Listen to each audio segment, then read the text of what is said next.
Welcome to the other TV, another episode of Young Chola, another day, another banger, another hot one, another family king one. Dr. M. Hey, sentumela. Hallelujah. Sinibingelele abafowethu siyiDwaza TV. Hawo sesiphine sabuya. Surprise lo. Surprise lo ngiphathele yona. Uyophela unyaka. Ayikho so. Noma ngamshaya. Hayi noma ngamshaya. Mponyeni. Hayi akezwa. Wena ufuna impama. Uthi ngiyanithanda yazi ukuthi Mina nje ngikhiphe. Uzithandela nje. Usithandela umnuka wena. Usithandela umnuka. kahle. Yasina nikathi ngiyaya. Welcome to the other TV, another episode of Young Chola, another day, another banger, another hot one. I got about faith these days iyayishaya. Ngiyatonya futhi. Kodwa ke asiphele mandla ama umbrella sikudla nawo. Everywhere we go. Sikhathele abantu abajola nga2 nga3 sibe sijola nga1 thina. Hawu mfethu thina siyilima. Basically thina siyahlanya labantu abanentombi ngazodwa o laba abanamadoda ngawodwa. Bayasangana wena uclever wena. Hawu. Ngisha ngobugebengu lento umnikazi. Umgunyathi. Ushona le lomuyakazi ushonele. Samsibhedela nini sizofika kuyashisa kuyabanda liyana ikhukhula ihurricane sokubhonqulisa ke manje. Siyafika guys siyantumela sinibingelele sinamukele kuDwaza TV sesibuyile singodokotela bothando niyalazi udaba siyalungisa la silungisa khona siyeke la siyeka khona advisor futhi la advisor khona ningakhohlwa ke bafethu ukusubscribe kule channel kuna Dwaza Brothers futhi hambani nikhona ni subscribe ni share ni comment ni sky feedback yini singodokotela bothando Dr V no Dr M Danam no bafethu udaba niyalazi hlezi kuyi same case different gender siphetha besifazane namhlanje bayakhala ngathi ukukhala bona kakhulu lezi insuku besifazane amadoda ashanga 2 nga3 kodwa le weather yabavuma shutha ngayo le ngoma ethi we madoda sabe ayisekushube ngaphela ke la South Africa Mosubona lawo mavideo lawo ayisijampini hayi madoda sabelani ngempela but ke hayi lo nomjida sengijaha ukubona yena because ogeli ngiyababona and sengifuna ukubona umjida kanjalo because ogeli ngathi abe fashion no hayi thandi fashion and bash and they are beautiful woman so amabhoda ahlanzela abathanga ahlanzela banganamabhoda abathanga ahlanzela bangenamabhoda Nkosi yami such beautiful ladies Cela nisondele Nkosi yami bosses how uzani bakithi Ninjani Cela eza ngapho Oh, this side. Yes wena right ngala ithwa awuyini nafuna uthi nje yabo ithuthu manje kanti mele balance andisifuna already nineyinkinga thina sinazo inkinga hawu sinazo inkinga thina ngoba senza nje lento kushuthi nje hayi inkinga into esingena Yeah. That's funa ukhipha inkinga zenu nani ningabi nazo inkinga nathi singabi nazo inkinga yabo so sekuyinto eyodwa ngoba awunankinga kanankinga asinankinga igama ubani my sister Igama lami Dimple. Okay lakufanele igama lokuphela Inkosi. uphele nje Inkosi. uphele ubuya kuphi mhlawumbe mhlobo bani Ngoba seKapa ngomXhosa. Xhosa ne okay my sister igama ubani Mina ngingulondiwe. Londiwe. Yes. Oh shit, Londiwe. Yeah man, I see you dog. See you girl. Ring ring. Rau rau. Bling bling. Nah, gana. Yo, Should une type. Okay. Niyabona. Hey, wait. Uba une type ubhuti. Ine type. My sister Londiwe. Jana mina yini lena eyenza ukuthi ukhethe nje ukuthi ube ufake yabona impahla ube ushaya le fashion lena mhlawumbe fashion yes yeah fashion ehamba phambili yabo yeah from so isiza ngani wena mhlawumbe come again isiza ngani mhlawumbe kwenza ukuthi abafana bekubone kakhulu or mhlawumbe yeah you know like you stand out yes I am like the dime in the rough okay yabo ayijwayelekile phela lento yabo no ayijwayelekile yeah it makes uyacula nama rap I'm a rap not even no okay. I don't Oh, maybe we lalela ingoma yakho yeah but like to do it, I don't think I take interest. Yeah. When my sister now fashion into that. Izinto zami, I just like to express myself through fashion and jewelry. Yeah, ingane. So masister tshela mina basimela namakathiwa nje izulu liyaduma manje kuqhamukela ithenge embi. Ukwenza njani ngalezi zinto egcwele la? Ama-ring. Noma awisabi? No, ubaby phela ngesikhathi ethenga, he bought like originals, so I don't think they get affected in the rain. No, ngisho like imakathiwa ukubona makuduma izulu ne. Like banokufukisa into ey'cobezelayo. Yes. I don't believe in that. I've never experienced So it. awunankinga awusabi. No. Wena my sister. I also don't believe in that. No. But liyafika. So It's my time, it's my time. Exactly. TV wayibuka izulu Tom? Uyayicisha? Uyayisaba shothi. Shothi uyayisaba. Ibuka TV bedroom? No. Uyayicisha? Yes. Ngisho kudlala movie oyithandayo or something oyithandayo? No, Eyikhulumukele efonini. Oh, okay. Isuke ngani? Andiyazi ke lokhu ibelief sikhule kusithiwa abantu afuna ukucima i-TV xa kukhona Yeah, because lightning. under normal circumstances, I'm sure it umbani. strikes electrical appliances. Yeah.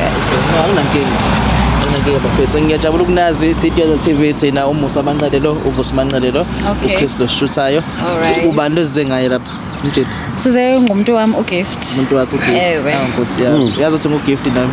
Oh nyani. Mawuthi nje umuntu wami uGift. Sipho ngesiZulu. Ngizwe ngathi ubiza mina. Ngathi ngibiza wena.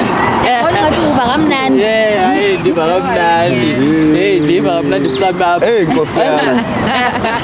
Sana lami. Yabona sana. Okay. Size ngogift apha uGift. umuntu wami, yes. uGift una how long uthandana naye nahlangana kuphi yini eyakuchaza ngaye ukuthi uzomqoma ukwenza umhlaba until uzofaka nje ukuthi unomunye umuntu esifazane. Gift and I met in varsity. I've known him for a long time, but we've been dating for 2 years now. Okay. So we kind of a serious relationship. And ukudibana nami naye, he was such a gentleman. Khumla nje sidibana wanjonga nje qamba lona usengxakini ewe evarsity. Sathi nje passing the eyes. Yeah, it was literally like a movie. Okay. Yeah, and then from then on we went on a few dates. So we got to know each other, and now it's 2 years later, and we're still pushing. Or so I thought, rather. But we sadibana kanjalo. Okay. Uyamthanda uyimisele ngaye. Yo ndiyamthanda uGift Shem. Inhliziyo yami yonke. There's nothing I wouldn't do for that man. You know. That's why you da. My sister Londiwe. Yebo. uGift uhlangane phi naye? Nina how long nihlanganile? I mean nina how long nithandana and then yini le engaka uyithanda ngaye ngoba usuthola ukuthi kunomuntu esifazana amthandayo futhi. Okay, so I'm a varsity student, right? So it was subsequently after exams, and we had like friends invite us over at a pool party in Sandton. So I was going through a lot, and I decided, why not? Let's go out to a party in Sandton. And then essentially that is where I met uGift, right? It was just Into zakho uGift abaphula bus. Sorry. and then that's essentially where I met him. He came up to me and then he told me he had just broken up with his girlfriend then, and that he's very interested in me. And then I guess that's when we exchanged numbers, and then he would like on regular intervals call me, send me gifts at school, send me flowers, you know. And sometimes I think like early this year there was a time where he took me out on vacation. He said he had leave at work. Yeah, that's where I met him. So tshela mina because endabeni yakho mayikhuluma ngiyeza ukuthi you were going through a lot. Hey, abantu ngabanga namhlanje idiskeze ngani namhlanje. Ngathi Mr Bones. Lungile. Ndiyafana ngempela. Mara ngizwa istory sakho uthi you were going through a lot. So mhlawumbe ukuhlangana kwakho naye ngishintshana ngama number ingoba vele you were going through a lot ngaso sikhathi futhi noma mhlawumbe cha wamthanda nje. Why you going through a lot? Okay, I know there's a chief distinction between uthanda umuntu and trauma bonding. I think it was trauma bonding because I was going through a lot, and he essentially comforted me using materialistic things, you know, like this jewelry. Babe bought it. Okay. evusi yazi ngibuka isingisi esikhulunywa la kubo boyithu bengathi ngangasiboleka ngalesa sikhathi ngo2021 ngiya ku interview la ngibuza indiyela ethi what's your name my name is 21 years old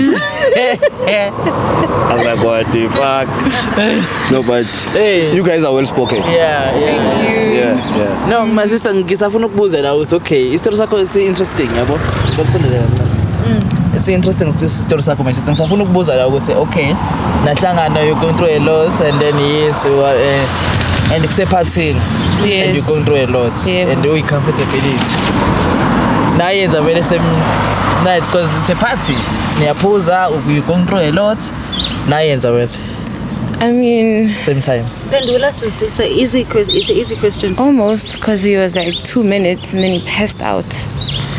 Oh, so benithi ngiyayenza and then wavele waphasa out. Wayesephuze kakhulu. Sazi noma kuyiqiniso lokho noma usuyayivikela wena kodwa so uzama ukuthi umuntu wami uyi2 minute noodle. No, uthi my sister waphasa out. Bese beqala ukuyenza. And then yena waphasa out. Yes. So mbuza wena. So yazi lo part le ukuthi umuntu wakho uthanda how long uthanda naye? It's been 6 months. 6 months. Oh, how long? 2 years. 2 years. Where's the parts lapha khona parts akaya kumuntu wakho in how yazi? There's no yazi. He told me when was this thing? 6 months ago, I'm guessing. The vacation. Yeah. No. Ipati le nihlangana. Ipati. Yes. Approximately 6 months ago. Yeah. Okay. 6 months ago, wethe umuntu wami yena une business ntonto afuneke kuyo and he had to work late that evening. This is very weird, but I mean, like I trust him. I didn't think anything much of it. So he had told me that he's working late, and after esebenzile kuzofuneka ahambe with umsebenzi wakhe. So I guess that's the vacation yomsebenzi ke. Vacation but then after sonke leso sikhathi leso vacation wabuya after vacation kwaphela 6 months lo akaze usole next lapha ngomuntu wakhe ukuthi uextra fine ngathi la khona la sejabula khona azange ngisole nto until I was like starting to see weird transactions from him.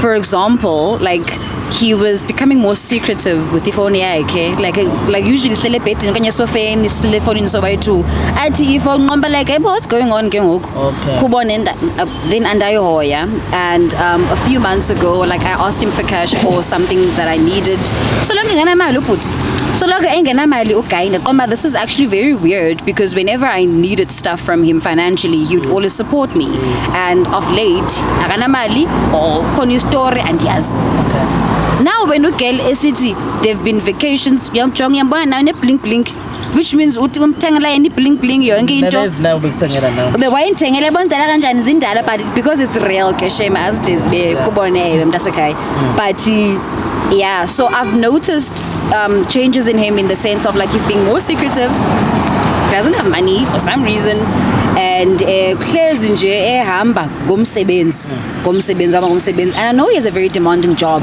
but not demanding elohlobo because why is it demanding now suddenly after 2 years jiggy umsebenzi wakhe is demanding, do you know what I'm saying? So those raised suspicions within me and I was like no man, let me go through his phone. That go through his phone xa ndisithi lo and behold nanku girl bathi ngibangikama like londiwe but before go through ifoni yakhe because vele uya through ifoni yakhe ngoba khona sukusolayo nani mhlawumbe ubuka mhlawumbe nihlalele nixoxela mhlawumbe nje mhlawumbe udlale ngakho kumbuzo ukuthi ayi wena njalo baby ngazi ukuthi ubunakho mhlawumbe ukukhuluma ngakho noma mhlawumbe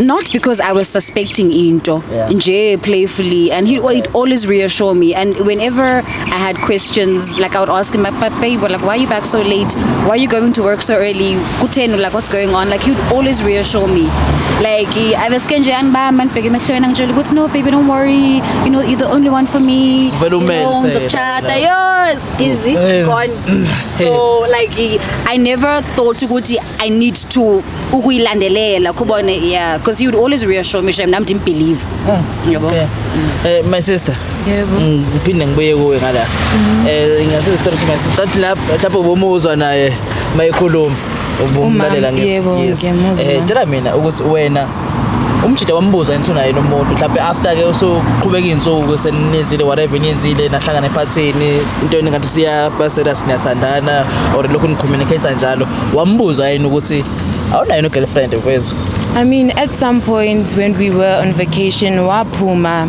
right, on a call. So I asked him, ukuthi kanti nhloboni yo call enza ukuthi uhambe uyibambela ngaphandle, because under normal circumstances when he has like those business phone calls, uyayibamba ifone lapha eceleni kwami. And then he was like, no, it's not something I should worry about. He's just planning a surprise for me when we get back from vacation. And I thought, oh, okay, there's nothing to be suspicious about. Until, of course, recently when umama reached out to me, esengitshela ukuthi how kanti esengibuza. Yes, she wanted to inquire ukuthi ngihlanganisani no dairy, and then bengingazi ukuthi intombi yakhe. So I was like quite honest about it, but then I was also like puzzled ukuthi yini ezoyenza ngempela ukuthi uzongibuza ngendoda yami. Yeah, that's when I found out ukuthi nope, not everything is as it seems. This man unentombi. But wambuza maqeda ukuthola i-call mjeda. I haven't really had the time to speak to him.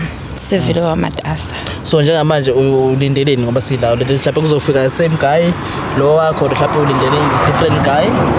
I mean, to begin with, I'm a girl's girl, so if I had known that Benentombi, I wouldn't have persisted with the thing. So first and foremost, I don't want him anymore. Yeah, I don't want him anymore. And to be honest, I'm just a child from varsity othanda izinto. To me, essentially, it was like a side hustle, okay? So it's not that deep. He was my side hustle. So you were not there like serious ukuthi manje because ngiyabona le ndawo yeringa yikho vele agcwele already, so kuyaceda bethi umshado awuthi mo house. Oh, usele ngapha. Oh, okay.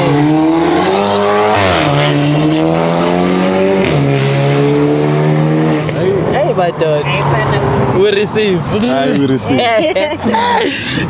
Okay, lo ngiyanizwa bafethu. So tshela mina mfethu ukuthi wena vele bungekho like serious naye. No, I mean ngumntwana wesikole, so obviously I have preference. It gets tiring. Brush umkhaba. Thanda wana ama biceps, ama abs. So like yeah, it was a side hustle. As long as I'm going to get I'm a muscles, biceps. Okay. So yeah, it was a side hustle. I didn't really like him. Okay. Yeah, he was just adding to. So nabantu abanama biceps awubathandi ngaleyo ndlela nje, uthanda nje umzimba wabo. No, I mean obviously if I were to get umuntu, well, I wouldn't say ngibathanda ngendlela, it's just an addition.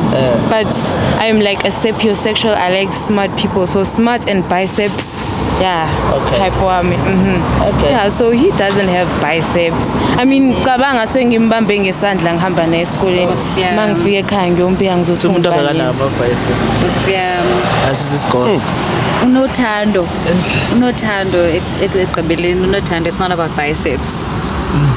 So tshela mina my sister wena ukusena ke my brother njengoba usifonelile umfana my sister wahlanganisa la the time uphuma endlini ugeza ugqoka ucabanga ngalento ekhanda lakho bekuringana ufuna kwenza kanini masihlukana la ufuna ukuthi mhlawumbe uhambe nomuntu wakho nilungise izinto or ufuna uqhubeka noma my sister wena so right or ufuna ayisho lo yena ukuthi ufunani.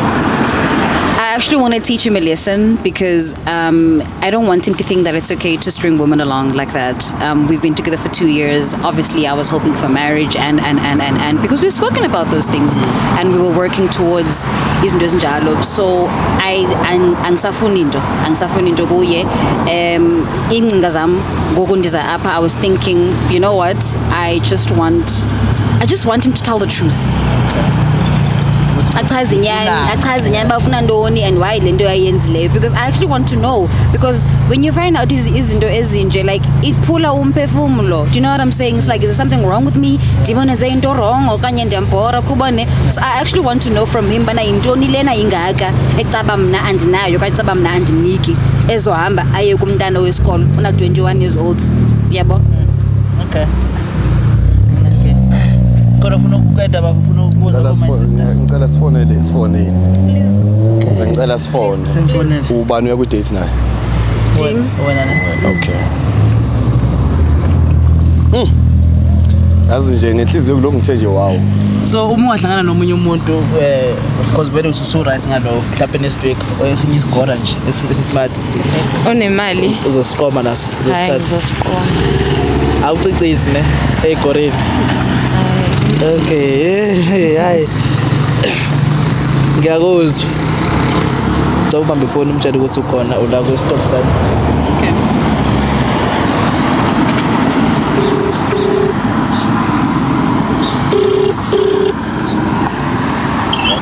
Hey baby, ndim sendi ready for a date yethu nimephe stop sign. Cela uzodibana nami torho.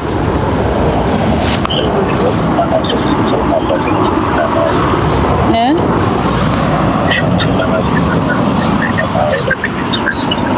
Icimile ibhetri yami kaloku ngicele umntu andifowunise. Icimile ifoni yami. Sharp baby. See you now. Uyizakala kuyingqwele nebhesi yini umntana nomuntu ezwela sesiqasi lelo abantu abadala Ushilo nje wathi udate. So Udade wami. awuthandani nontanga bakho? No, ontanga bami ngiyathandana nawo. I have a boyfriend. You have a boyfriend. A recent boyfriend. Hence, I was not bothered that he is distant lately. Yeah, because So uyayiphilela. just Yes. Like you are cruising very nicely. ish. Niyabashupha bazali. Chini. Siza wami mama 2K. No, but like ungasabi. Mina nawe sohamba siyocashaya. Okay. Ngina ama bicep kodwa imali yona ngeke. Hayi mongenayo imali kushuthi. Hayi At ngiyabheka. least ithanda unama brains. Nama brains. Yes. Hayi angazi mhlawumbe uzobona nawe ukuthi ingqondo ikhona noma yini. Uzosichekela. Yeah. Ngidlala sambe siyocasha mina nawe. Cashani Cela siye ngapha ya. hey cha kodwa uyabona ukuthi awunayo conversation la wena nje kumele ukuthi uyilungisele umuntu wakho in because my sister unless if lapha ekhona omunye esingamazi ongekho la Cha, akunalutho. Akekho umuntu kodwa phela okhoyo. wena ozaziyo ukuthi ufila kanjani ngomjita if lapho so right. Inhliziyo yami ibhlungu, yazi intoni wena gift ibhlungu inhliziyo yami. I'm so heartbroken. Yeah. I'm so heartbroken ibhlungu yana inhliziyo yami. And ndiyamazi nangoku uzoveske athi no we can work things out but anisafuni shem. Anisafuni. Ekubeni ungixokisele. Do you know what I'm saying? It's too much. Yena lozo lapha ne. Yeah, kuye lona. Ngizocela ukuthi mayifika la ungajump esuthi lapha content oyaziyo sicasile ube right nje ube calm yes leso simbuza ukuthi uthanda rent kanjani and nakhona still uzoqala ukudedela ibhomu lakho mase khona my sister. Mesefikile okay ke. Okwamanje nje songawe sikhuluma. So uncokola nje normal. Yes Okay. ma. Hi baby. Hey. Yambona serious. Hey, Nkosi yami. Mengelele phela baby.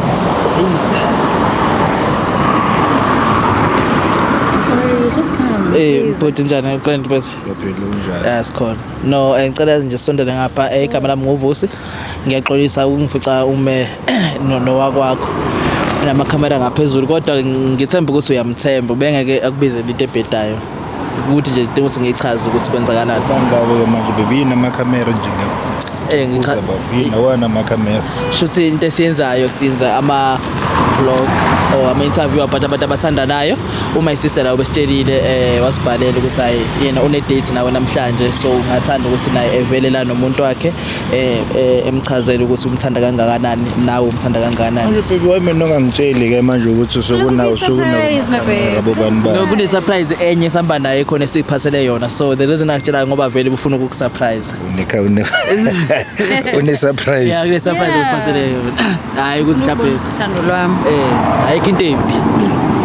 So njengoba ngisasho kwena futhi my sister la usechazile ukuthi nina 2 years and Yeah, 2 years. 2 years nithandana nendawonye so uyasho ukuthi since ahlangana nawe since nawe niphusha lento uhappy and uyimisele and uyafila ngathi cha uthole indoda stress lana akayisoli ngalutho ufisa okuhle kodwa kuyaphambili ufisa ngabe nawe ube nemicabango le anayo ngothando lwenu ne future in so ufuna nje ukwazi ukuthi ngabe mhlawumbe nawe ucabanga the same thing ngaye uyamthanda yini abekho nabantu abasemaceleni mhlawumbe ngathi uyimisele kanti wena ucabanga ezinye izinto awukho la. Hayibo phela nganoyazi ukuthi kuyakuthanda nje. Futhi ngiyamthanda nje uchero wami ngiyamthanda nje and uyena umuntu uyena umuntu okhona uyazi ukuthi uyiwani nje. Uyena umuntu okhona njola na. Cha mina into engakusho uku-eda nje hayi mhlawumbe ungixolele ukuthi mhlawumbe ngisengiyaphapha or something cha hayi wakhetha kahle bafuna naye nasekhaya ujabule phela ethi hey naku manje mbonile umakoti kaVafa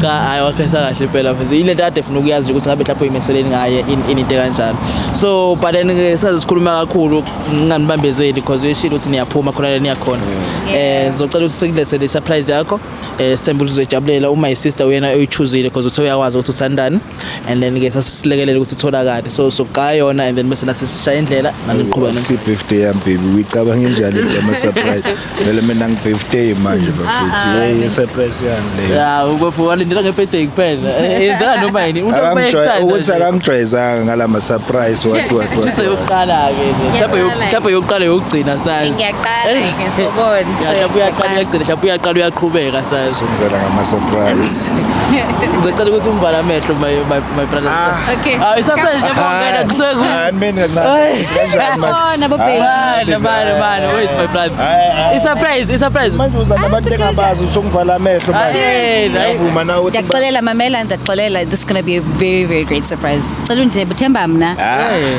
oyini wami themba mina ngicela size ngapha ndeni waqina kangaka sana oza ngapha size ngapha ayi uthemba lutho yabona ke manje ngiyangisusa ngicela sibesibhekele okay let's go this way umthemba umuntu wakho bafo we're going to walk straight no asime khona la okay bibini ngathi and then okay asime khona la up yeah right up bafo hey umthemba umuntu wakho yini babo yes hayi baby into yenzayo vele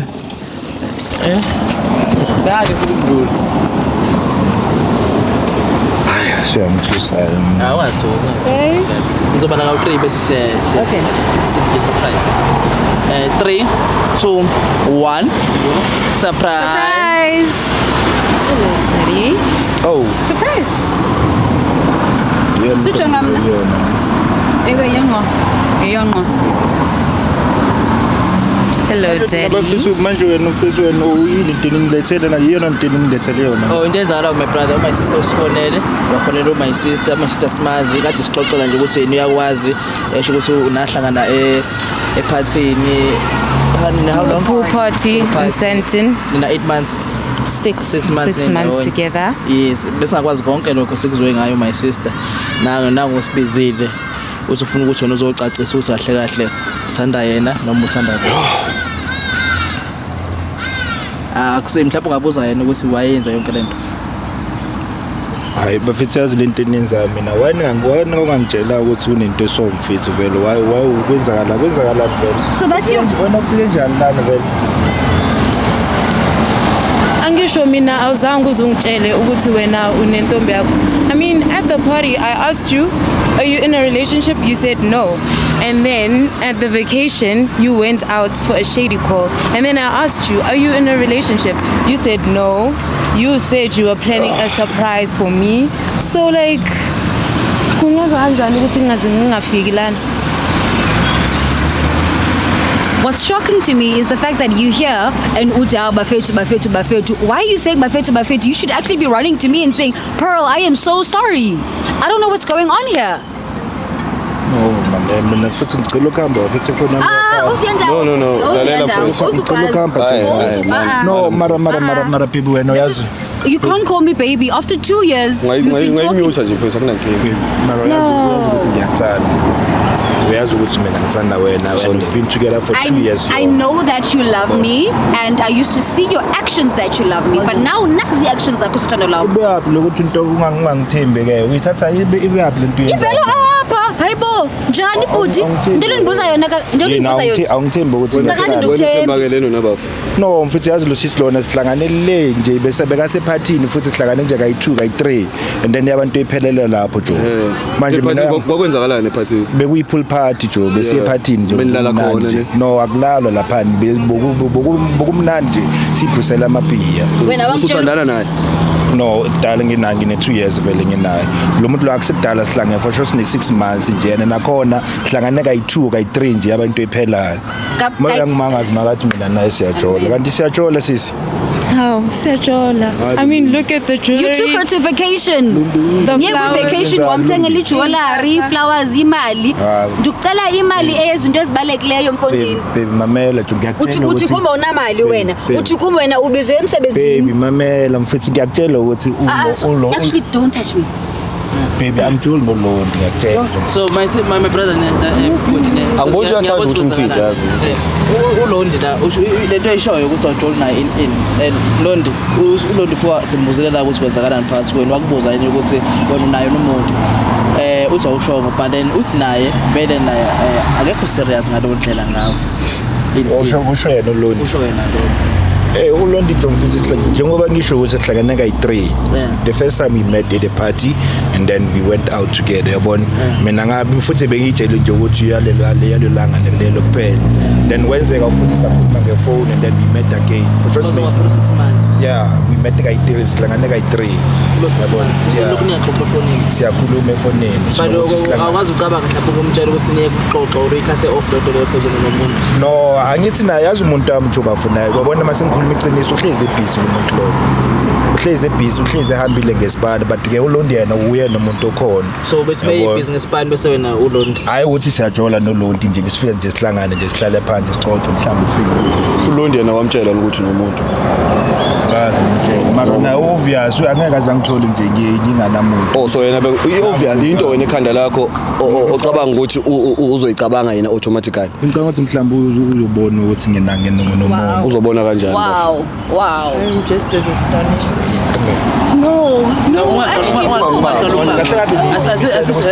no okwamanje miyeka relax nimisele kwesicabanisa simisele ngale uzoxazulula and kucaca indaba yakho nalokho uma isisteno space bafokhuluma ngomlomo hayi ngezandla ngithi ngicela ukukhuluma nomuntu wami ke bafika angithi khuluma ngomlomo okay mina ngicela ukukhuluma nomuntu wami khuluma naye suka phela Esukelele. baby kantini manje Thetha nawo usuyangijikela ngokuthi ubona abantu Tukujikela kanjani? ngani ngiyasho nje ukuthi uLondi Okay, Gift, can you please listen to me? I've heard you out, ne? Baby. I think sonke suvila uthini, ne? Baby. But no one is listening to me. ngani ngiyasho ukuthi Can you please angijoli listen to me? noLondi For God's sake, listen to what I'm saying. We've been going out dating for 2 years. Yonke into kumnandi endlini. Now you want to tell me bana because I'm busy, and because I'm so busy at work, that gives you the right to actually cheat on me? Okay, sharp. Let's say you didn't cheat on me. Nihleli nje ngiyaxoxa e-couch and nothing is going on. Why are you lying? Why uxoka? buze nawo uLondi Why uxoka? I'm asking you for imali. I'm asking you for izinto. You telling me no anayo Khuluma iqiniso. imali. Ay imali anayo. no uLondi I mean- sihlangana nje kuphela siyothenga ukudla She told me you guys wasaphendula had wena manje wena ubuza uphendula wena futhi miyeka phela phendula khuluma iqiniso Londi Are you asking me to lie? Eh? He's essentially asking me to lie. I mean, what would we do on vacation? Sit and watch movies? bona For 3 days yonke. bafokhuluma ngomlomo hayi ngezandla ungambambi Can you please? hayi mfethu kanti inkinga yakho manje ungambambi asikhulume kahle ungambambi angithi asilwi la siyakhuluma ungambambi Nebonakela. iyona into beningibizele yona cha ungambambi bebisa la ehlisa umoya mfethu ungambambi usuhlulwe inkinga zakho ufuna ukhuluma ukubona inkinga yakho manje ungambambi sikhulume nje kahle bafo khuluma mfethu baby wena uxolisa kuphela kumama Gift. xolisa Gift. kahle mama Okay, Gift. bongibizela Can you please calm down? yini into ngibizele yona la Ngihlisa umoya. ungibizele Ngihlisa umoya ke doch, ngicela umoya ngiyacela because ngokusijongisa ngabantu. Sokujongisa ngabantu already. Sendiyinhlekisa already. Ngenxa yakho. Sendiyinhlekisa already mina ngenxa yakho.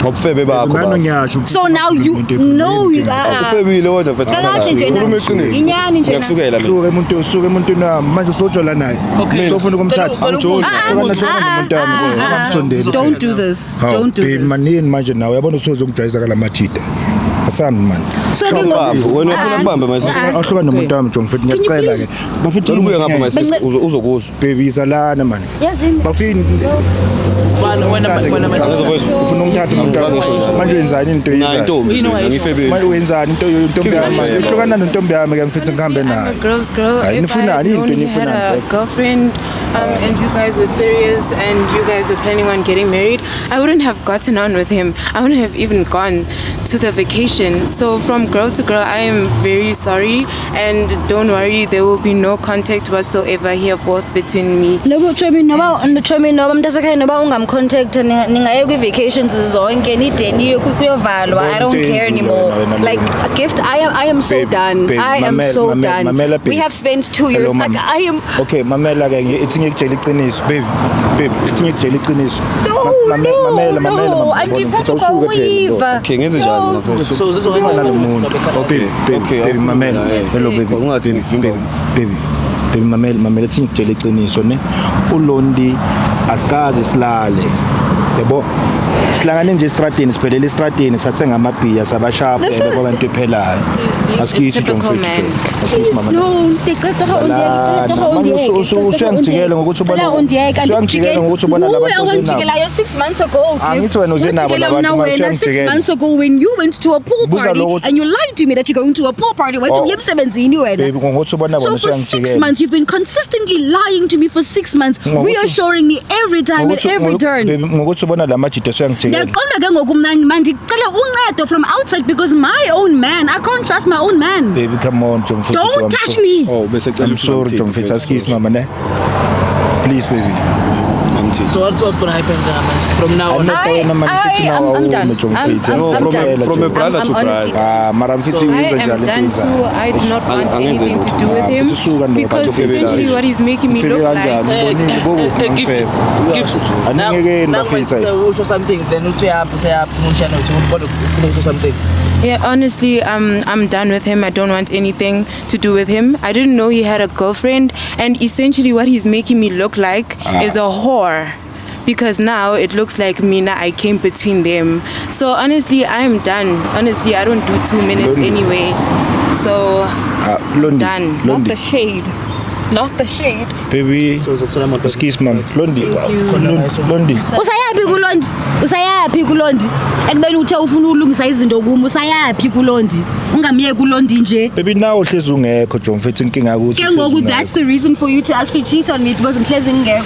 Excuse me. Why couldn't you don't touch me? Why couldn't you come to me and tell me mana Pearl, asihlale phansi sinqokole ngezinto. Pearl angithandi bana how our relationship is going. Angithandi and go happy. Uyaxolisa mama. Uxolisa and then what? Uxolisa by cheating on me. How do you think that's supposed to make me feel? I told my mother about you. My whole family has ngawe. I know my baby. That's why I feel you so much. Yo, Shana, yo, Excuse baby. But do you think my sister would slap my brother slap and sanga khona ithuba ukuthi because azange la ukuthi sizonhlukanisa my brother unozola kahle nami ngo gift igama by the way azange zonhlukanisa ubizo so nje ngisesidini lakho ngayo Sure. azange zonhlukanisa so but just yethu my sister befuna ukuthola nje ukuthi fethi kwenzakalani ngawo umi kuphi because ngoba ekuchazela nokuthi uhappy ngawo izinto ezisho leziqiniso uhappy ngawo uyakuthanda uyimisele njengoba ekhuluma ngabazali bakhe in yonke lento le so angithi uyabona ukuthi manje lento yenzayo yenza ukuthi engasazazi ukuthi kwenzakalani phakathi wena a move on or aqhubeka alinda kubekezele mhlawumbe uzoba yabo into kanjalo azenza bafu yabona ikhuluma iqiniso phela ngiyamthanda ndoda yabona we've been through a lot yabona it's almost 2 years now sisonke ukuthi nje nami ngivele ngathemtheka kulo mntana lona umncane umntana yabona ukuthi uvele wangithemta nje badayela wayisuphele ngiyamthanda Jo and she's ukhulile ngithanda dewe ngakhona nami ngiyafisa nje ukuthi singaba nomuzi one day sibone ukuthi impilo yethu ichubeka kanjani mfethu yabona ukuthi nje uyahlupha uphele ngokuthi uhleze ngekho bafu yabona and sometimes nami ngifeel lonely because uzuza nje kayi1 mhlambe kayi1 evikini mhlambe 2 weeks ebezo so ngixoxa ngongena emlonyeni so ngoba usho ukuthi ufuna uqolisa uyamthanda in but uyahlupha uhleze ngekho uzoyimisa uzoyisolve kanjani lo nkinga leyo uhleze ngekho because uzoyenza kanjani uzoyisolve kanjani ukuthi nawe mayengekho ungasolo kulingeka uyangaphandle so ikhuluma ngazi mhlambe mangabe yena she's willing ukuthi akangibone mhlambe sihlangane mhlambe twice or 3 times a week nanokuthi uvusi ubafo I think mina nje genuinely speaking the way ngibona ngakhona ngenze ngabe mhlambe ukuthi ngirongo namfowethu I think lento eshoyo ukuthi hleze busy that's an excuse ukuthi uhambe uyofema ayikho lonto leyo umuntu wakho maybe you need to understand ukuthi umuntu wakho busy isikhathi lesi sincane nesitholayo you guys niyaspend and ushaya quality time bafuka hlala into eqhubile ukuthi nje uhlukana nalomntana no listen mina ngifuna ukuthi uthathe wena accountability ungakhohlwa ukuthi not so long ago umekhamba ulondi labo umlandela mina ngiyafisa ukuthi wena no sisi niqhubeke nithandane nibe grand ni build le family no but inkinga listen iqiniso mfethu kumele kube iqiniso I know ukuthi sometimes iqiniso libhlungu but iqiniso likusetha free so when the only thing okumele uyenze as umjida omdala okhulile nenqondo onentombi onesisi omngaka wena mfethu kumele uprotect lo muntu wesimama wena omele umtshela iqiniso wena omele umkhombisa ukuthi ngalento weqeda ukuyenza manje uyaxolisa ngayo because lento yenzayo you see what you yikho ngithi mina leyo ukuthi busy it's an excuse there's no such ayikho lento leyo it doesn't give you right ukuthi uhambe uyofeba ngaphandle because nami nginesho ukuthi nawe uba busy wena mangathiwa ubusy then you decide ukuzojola nomunye umfana how would you feel ungafila kanjani mfethu so don't make an excuse ungayenzi excuse nanokuthi uma sister ngakuxolela mina the way ngibona ngakhona uma sister akuthanda yabo it's just that umphoxile nami ngiyamthanda yabo mfethu Joe and niphoxakele kakhulu like I'm so heartbroken and I don't know how we're going to recover from this because uphule you've broken our trust. I don't even know bakhona abanye olondiwe na I don't know. I've never had to go through your phone, not once I've ever had to go through your phone. I'm sorry mama my sister ngamnike chance mawathiwa mhlawumbe ke uyayilungisa ngamnike chance no do you see what you did we can talk we can whatever but us talking and us getting back together it's not going to recover the damage the fact that the trust is broken. How do you rebuild broken trust? Ngizwenza right ngizoba right mfethu angeke ngisaphinda lento ngiyenzile ndoda please mfethu angenzi so phambi kwamajita bayongithatha njani abantu abangibona mfethu yes into enphula inhliziyo is the fact that you're giving lento ubuyenza an excuse uphele busy I was bored I was tempted why couldn't you come to me as umuntu akuthi baby angithandi the fact that andikuboni kakhulu evekini andisakuboni anymore we don't go out anymore we don't do things anymore why are you lying why are you scheming why are you doing things behind my back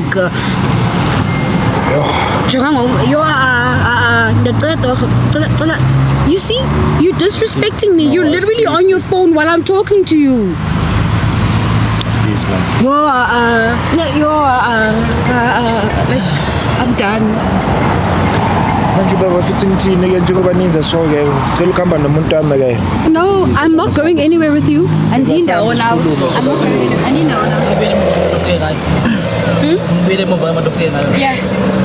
Pakela ngaphezulu. Thank you. uyayazi ukuthi umuntu bafithi mamelani phela bafithi ninza njani bafithi lo muntu kumele ngambe naye sikhona la siyakhona khona la awathi phone sizokuattenda manje awathi phone le ndoda ngicela ukukhuluma athi phone suka no ngithina besicela ukukhuluma nawe Mvusi besicela ukukhuluma naye lo mfowethu cela mfethu ukancane lo ngiyakuzwa akunankingi besicela ukulinga nawe yazi mfethu number 1 bese ngazama ukubukisa ngawe mhlawumbe intombini zakho or umuntu wakho yabo ngokuqala kumele uunderstand usisi ngoba esibhalele ukusho ukuthi she was really worried yangibo so mina ngithi mhlawumbe akumnika ispace akhule down because uyakuthanda ebeyakhala lapha phambi kwakho it's just that wena wenzeni uphule itrust I can imagine ukuthemba umuntu ngenhliziyo yakho yonke and then bese yayibreaka leyo trust leyo kuba nzima ziningi into ezidlala ekhanda kunzima futhi ukuregaina itrust so when you'll have to work extra hard ukuthi uthole itrust yakhe back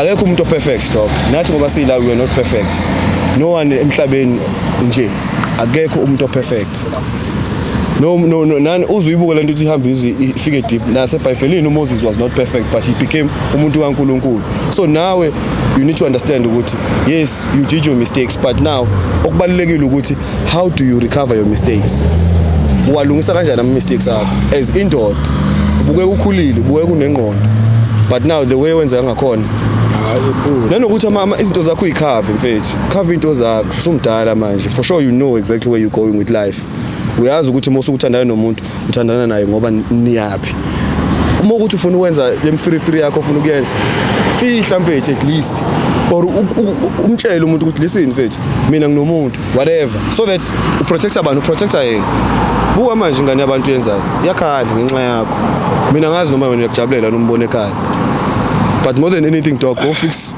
your life. No, sis. I think uyakuthanda mina just that nje akasakuthembi and you're heartbroken. But I believe ukuthi ngakuxolela nibuyelana, but you'll have to work extra hard ukuthi regain trust yakhe. But siyaxolisa thina from our side ukuthi mhlambe wocabanga ukuthi besizama ukunixabanisa or ukunhlukanisa. That's not our intention. Sifaka kwesila uyena usibizile Phela nje. ukwazi ukuthi sikhipha. Exactly. So mangakhona ukumthola abantu manje bafethu ngikhulume naye. Miyeka yokhula dawo. But I think mhlawumbe ngomzama ngefoni. Yeah. Khuluma naye ngefoni. But akamiyeka khule dawo. Miyeka acabanga ayicabange and then mhlawumbe after 2 days bese uyamfonela ese-calm down bese ucela ukukhuluma naye bese uyamtshela Bese ukuthi ikhuluma ngendaba yakho. Exactly. Because mawuzo umlanda manje usekwatile obvious uzophinda qhubeka same thing that yenza la. Yeah. Uqhubeka nayo. Igcine niqabana udumo. So if ngamiyeka today, Yeah. maybe kusasa and then again after that umthole yeah check. kube se-right. Hayi ngiyabonga Jones hayi. And bengixplainile nje kahle kukhona la siyakhona nje ngiki. Yeah. Hayi. Nakunankinga Kulungile mfethu. Nxese mfethu. Hayi kabi. For sure. Nazo. Hayi ungahamba mfethu ku-right. hayi soyishayela akayuso nto soyusila akayidlo soyidlile. Udle case. Hayi udle case. Nangu my brother na. Bakhona abaningi akusiye kuphela. Yeah. Baningi bayenza lento le. Baningi. And amazwi ngathi uyeza umkhwanazi. Uyeza umkhwanazi. Siyeza. Hey Gabi. Hey. Hi yes. Guys, what you need to understand is that when you say uthanda umntana abantu or uthanda ubhuti wabantu into ebalulekile more than anything ngokuqala be kind to one another. Ngokuqala lokho. Number 2, make sure ukuthi i-communication yenu is very very strong. Number 3, wazi ukuthi umuntu wakho ufunani naye azi ukuthi ufunani. That way niyazi ukuthi niyapi nibhekephi and nizo respectana. Asifuni ukuthi next time masibuya la sibuyele wena lapho ngoba sizofika mase sifika mase nithi siyadelela siqhatha abantu nani asiqhatha abantu but into esenzayo silalele kungena icall from entombini yakho umuntu wakho. Yes.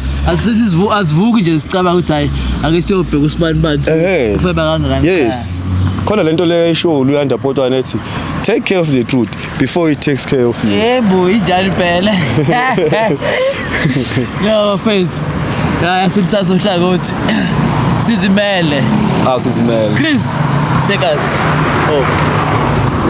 Hey Langolumzuzu, welcome to the other TV, another episode of Young Chola. Another day, another banger, another hot one, another family king one. Dr. M. Hey, siyantumela. Hallelujah. Sinibingelele bafowethu siyiDwaza TV. Hawo sesiphine sabuya. Isamhlolo lo. Surprise lo ngiphathele yona. Uyophela unyaka. Ayikho so. Noma ngamshaya. Hayi noma ngamshaya. Mponyeni. Hayi akezwa. Wena ufuna impama. Uthi ngiyanithanda yazi ukuthi Mina nje ngikhiphe. Uzithandela nje. Usithandela umnuka wena. Usithandela umnuka. Kahle. Yasina ni athi ngiyani.